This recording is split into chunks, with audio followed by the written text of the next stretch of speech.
Siempre pensé que las personas que lo perdían todo en un casino jamás recuperarían su vida. Nunca me imaginé que yo terminaría siendo una de ellas. Y terminó con mi familia pagando mis deudas y conmigo intentando quitarme la vida. Hola amigos, mi nombre es Cameli y hoy seré la voz que le dará vida a esta historia. Hoy te damos la más cordial bienvenida a Esto me pasó. La historia que estás por escuchar habla sobre cómo una simple decisión, tomada con la intención de ganar un poco más de dinero, terminó convirtiéndose en una adicción capaz de destruir sueños, relaciones y casi una vida entera. La siguiente historia tiene como título: Trabajé en un casino y terminé perdiéndolo todo. Hola, yo soy Mónica y quiero contar mi historia por este medio. Quiero contar cómo mi vida se fue a la mierda en muy poco tiempo. Cuando esto comenzó, yo tan solo tenía 20 años. Entré a la universidad para estudiar arquitectura. Era una carrera muy demandante y además de la colegiatura, implicaba muchos gastos por los materiales y herramientas que necesitábamos para aprender. Mis padres siempre me apoyaban, pero yo veía el esfuerzo que hacían para cubrir todos esos gastos. Además, como cualquier joven de mi edad, quería salir con mis amigas, ir al cine, ir a tomar un café, comer fuera, comprarme algo de ropa bonita. Sin embargo, no me sentía con el derecho de pedirles más dinero del que ya me daban para la escuela. Por eso decidí buscar un empleo, uno de medio tiempo, que me permitiera solventar mis propios gastos y de paso, quitarles un poco de carga económica a mis papás. Un amigo me comentó que estaban contratando personal de medio tiempo en un casino que quedaba muy cerca de la universidad. Me pareció perfecto. Fui a pedir informes y para mi suerte, me entrevistaron en ese mismo momento, porque al parecer les urgía contratar personal. Al día siguiente me llamaron para decirme que el puesto era mío si aún me interesaba, y acepté sin pensarlo. Mis padres no estuvieron muy convencidos al principio. Decían que un casino no era un buen ambiente para mí, que esos lugares estaban llenos de personas atrapadas por el vicio, y que no querían exponerme a eso. Yo les aseguré que podían confiar en mí, que sabía distinguir entre lo bueno y lo malo, y que entendía perfectamente que esos lugares estaban diseñados para quitarle el dinero a la gente, no para hacerla rica. Aunque seguían teniendo sus dudas, terminaron aceptando, y así comenzó mi vida laboral. El casino era un lugar muy elegante. Estaba lleno de luces, música constante y un ambiente cuidadosamente diseñado para que olvidaras el paso del tiempo. El aire acondicionado siempre mantenía una temperatura agradable y todo estaba pensado para que los clientes no sintieran la necesidad de levantarse o salir de ahí. Mi trabajo consistía en atender a los clientes, llevarles bebidas y comida para que no tuvieran que abandonar sus máquinas y continuaran jugando.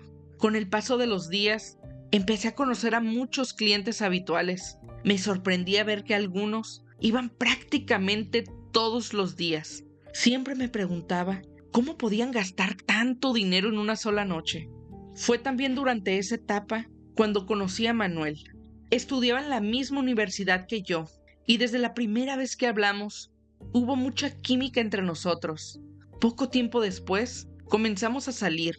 A veces pasaba por mí al casino cuando terminaba mi turno para irnos juntos a la escuela. Era un excelente novio, atento, cariñoso y realmente me quería.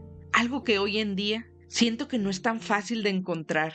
Los días fueron pasando y mi vida parecía haber encontrado un equilibrio entre la universidad, el trabajo y mi relación con Manuel. Hasta que un día todo comenzó a cambiar. Recuerdo que varios compañeros de trabajo estaban muy emocionados porque uno de ellos acababa de ganar 2,000 pesos en una de las máquinas. Todos empezamos a preguntarle cómo lo había logrado. Nos dijo que había aprendido a engañar a las máquinas.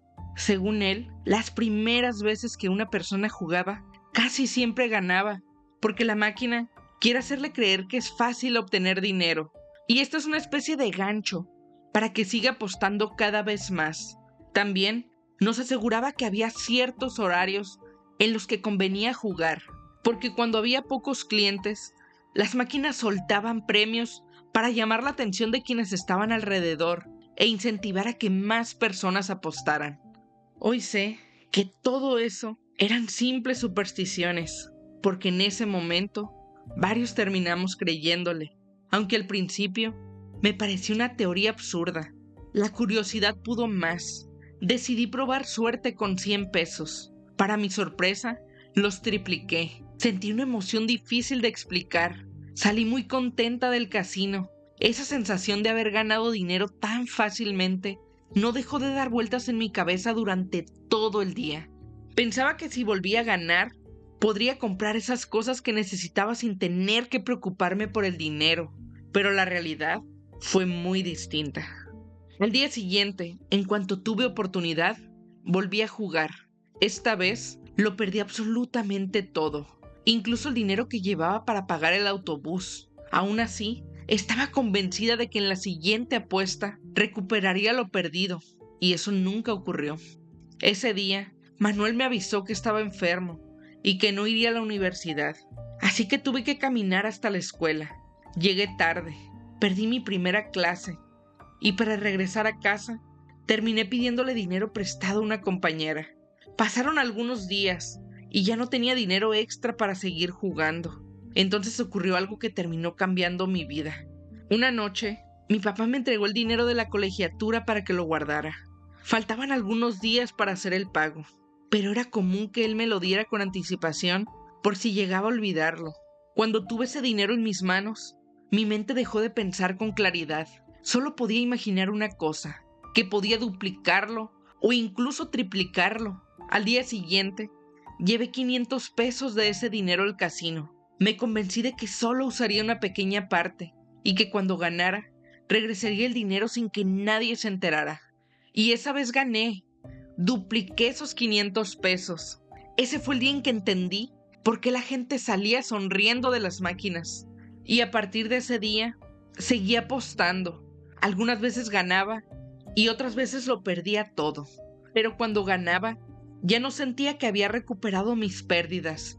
Sentía que había conseguido más dinero para seguir jugando. En mi cabeza, todo tenía lógica. Me repetía una y otra vez que yo no era como los demás clientes, que tenía el control y que sabía perfectamente cuándo debía detenerme. Jugaba antes y después de mi turno de trabajo. Algunas veces en las tragamonedas, otras en blackjack o en la ruleta. Simplemente elegí el juego que, según yo, tenía más posibilidades de hacerme ganar ese día. Comencé a buscar estrategias en foros de internet y a ver videos de personas que aseguraban conocer la forma de vencer al casino. Estaba convencida de que si aprendía lo suficiente, tarde o temprano, lograría ganar de manera constante. Cuando me quedaba sin dinero, comencé a mentirles a mis padres. Les decía que necesitaba comprar materiales para la universidad, algún libro o cualquier cosa relacionada con la carrera. Al principio nunca dudaban de mí, me daban el dinero y yo sin remordimiento alguno iba directamente al casino a perderlo todo. Manuel empezó a notar que algo estaba cambiando en mí. En más de una ocasión me preguntó si realmente estaba ganando tanto como decía. Yo solo le contaba las veces en las que salía con dinero, pero jamás le hablaba de las incontables ocasiones en las que lo perdía absolutamente todo. Un día, al salir de la universidad, fui directamente al casino. Acababa de recibir mi sueldo quincenal y no podía esperar para jugar. Ese día ocurrió algo que llevaba semanas soñando. Gané un premio grande, 40,000 pesos. No podía creer lo que estaban viendo mis ojos. Ese era el premio por el que había estado apostando durante tanto tiempo. Siempre me había dicho a mí misma que si algún día lograba ganar esa cantidad, la retiraría de inmediato y nunca volvería a jugar. Ese era mi objetivo. Pero cuando por fin lo tuve frente a mí, no pude hacerlo. Me convencí de que podía guardar 30,000 pesos y utilizar únicamente 10,000 para seguir jugando. Después de todo, ese dinero no lo tenía unas horas antes. Si lograba duplicarlo otra vez, podría llevarme todavía más. Eso era lo único que me repetía en mi mente una y otra vez. Aposté los primeros 10,000 pesos. Los perdí. Entonces pensé que podía recuperarlos apostando otros 10,000. También los perdí. Después vinieron los otros 10,000. Y finalmente, los últimos. Así de rápido. Así como había ganado 40,000 pesos, los perdí todos esa misma noche. Salí del casino con los ojos llenos de lágrimas. Sentí una rabia inmensa conmigo misma. No podía entender cómo había perdido tanto dinero en tan poco tiempo, ni por qué no había sido capaz de detenerme cuando todavía estaba a tiempo. Pero lo más aterrador era otra cosa. Mientras caminaba hacia mi casa, no pensaba en el dinero que acababa de perder. Pensaba únicamente en cómo conseguir más para volver a jugar e intentar recuperar todo lo que había perdido. Fue entonces cuando comenzaron las deudas. Empecé a pedir préstamos a amigos, a financieras, que prácticamente le prestaban dinero a cualquiera. Y por supuesto, a Manuel. Al principio, él me ayudaba con lo que podía, pero poco a poco comenzó a negarse. Me decía que si realmente necesitaba algo para la universidad, él mismo me acompañaba a comprarlo. Yo siempre encontraba una excusa para convencerlo de que necesitaba el dinero en efectivo. Con el tiempo se dio cuenta de que lo estaba engañando. Entendió que ya no quería el dinero para la escuela, sino para seguir apostándolo. Desesperada, llegué al extremo de amenazarlo si no me daba dinero. Le dije que si no me prestaba el dinero que necesitaba, terminaría nuestra relación. Recuerdo perfectamente la tristeza en su rostro. Me dijo que lamentaba muchísimo verme convertida en esa persona, pero que no podía seguir alimentando mi adicción. Que el hecho de que estuviera poniendo precio a nuestro amor era la prueba de que yo ya no era la misma mujer de la que se había enamorado. Ese día él terminó conmigo, y lo peor de todo fue que a mí casi no me importó, o al menos fue eso de lo que intenté convencerme a mí misma. Poco después, vendí algunas joyas que tenía. Más tarde, vendí mi laptop, la misma que necesitaba para terminar la carrera de arquitectura. A esas alturas, ya nada parecía importarme. Mi rendimiento en la universidad decayó por completo. Solo existía una cosa en mi cabeza: jugar y ganar dinero. Un día llegué a trabajar sin un solo peso en la bolsa. No dejaba de pensar en cómo conseguir dinero para apostar. Entonces ocurrió el peor error de toda mi vida. Una clienta recurrente, que ya me conocía, me pidió que recargara saldo a su tarjeta de juego. Me entregó el dinero en efectivo para que fuera a la caja y realizara la operación. En cuanto tuve el dinero en mis manos, mi cabeza dejó de razonar. En lugar de hacer la recarga, la deposité en mi propia tarjeta. Y aprovechando un momento en el que nadie estaba pendiente de mí, fui directamente a una máquina para empezar a jugar. Había pasado un rato hasta que la señora fue a buscarme. Me preguntó que si dónde estaba su tarjeta. Intenté inventar una mentira. Le dije que había extraviado el dinero. Ella simplemente volteó hacia la máquina donde yo estaba jugando. Me miró fijamente y me dijo: «No me haces tonta, te estás gastando mi dinero». La señora hizo un escándalo. Llamó a algunos de mis compañeros y pocos minutos después llegó el gerente. Él ordenó revisar las cámaras de seguridad para saber qué había ocurrido. En ese instante comprendí que ya no tenía sentido seguir mintiendo. Confesé todo. Les dije que había tomado el dinero y le pedí perdón a la señora. El gerente, completamente molesto conmigo, me dijo que lo que había hecho era un delito y que podían llamar a la policía. Para mi fortuna, la clienta intervino. Les pidió que no hicieran más grande el problema. Dijo que lo único que quería era recuperar su dinero. El gerente aceptó. Le devolvieron lo que le correspondía y unos minutos después me llevaron a su oficina. Y ahí terminó mi trabajo. Salí del casino completamente destruida. No podía creer hasta dónde había llegado. Los cobradores comenzaron a buscarme todos los días. Mi teléfono no dejaba de sonar. Yo no tenía dinero para pagar. Yo no tenía nada que vender. Y tampoco encontraba la manera de salir del enorme agujero en el que yo misma me había metido. Llegó un momento en el que simplemente dejé de ver una salida. Pensé que desaparecer era la única forma de terminar con todos mis problemas. Ese día intenté quitarme la vida. Gracias a Dios, mi mamá me encontró a tiempo. Me llevó de inmediato al hospital y sobreviví.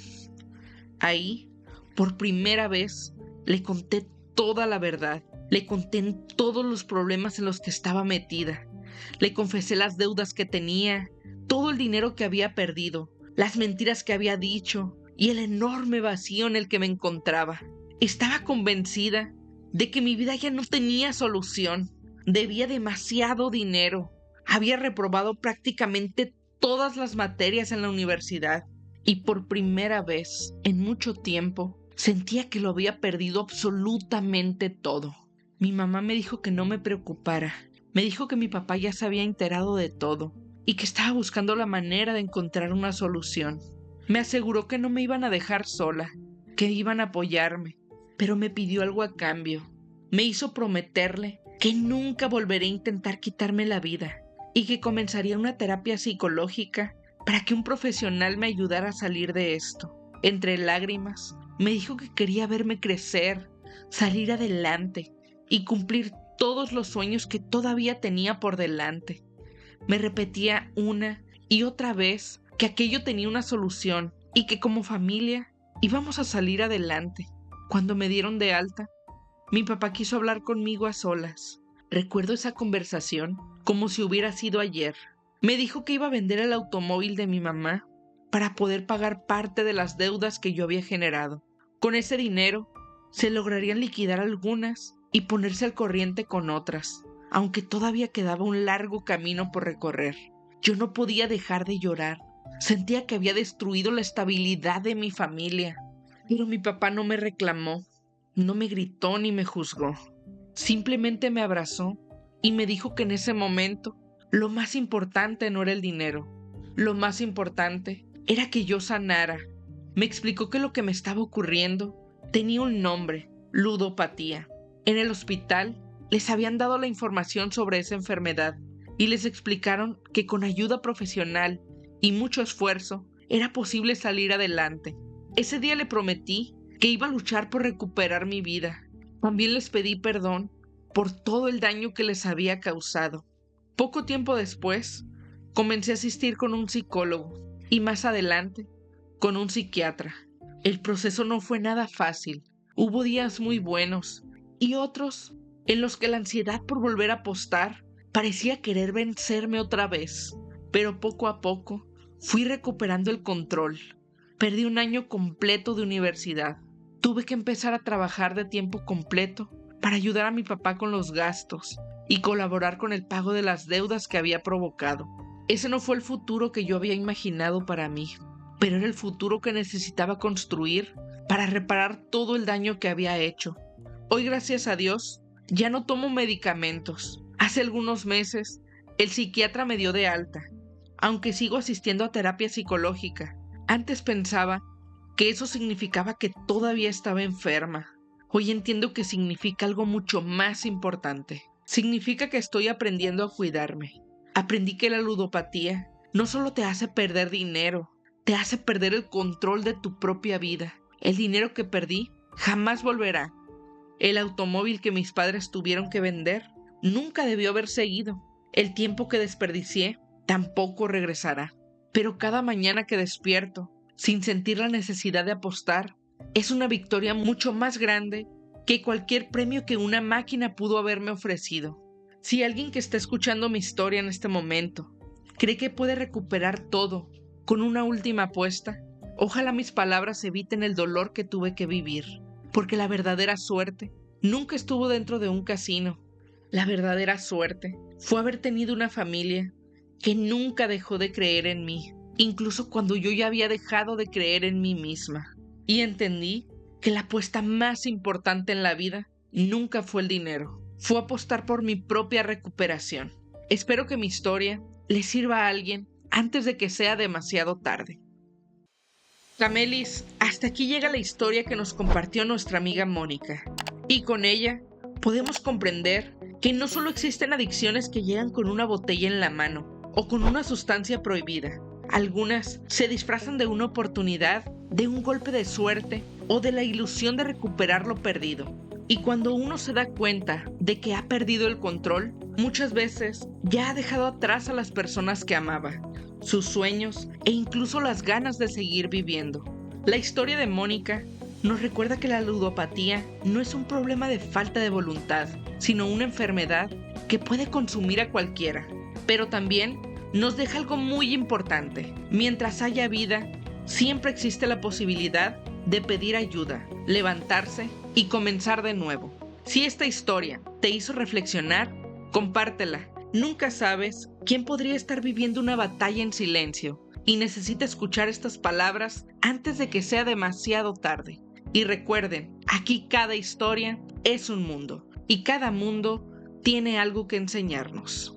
Y si tú también viviste algo que te marcó y no has podido soltar u olvidar, puedes enviarnos tu historia al correo historiaestomepasó@gmail.com o por alguna de nuestras redes sociales. En todas nos encuentras como @estomepasómx. Tal vez en el próximo episodio sea tu voz la que cobre vida en este espacio. Nos escucharemos en el próximo episodio de Esto Me Pasó.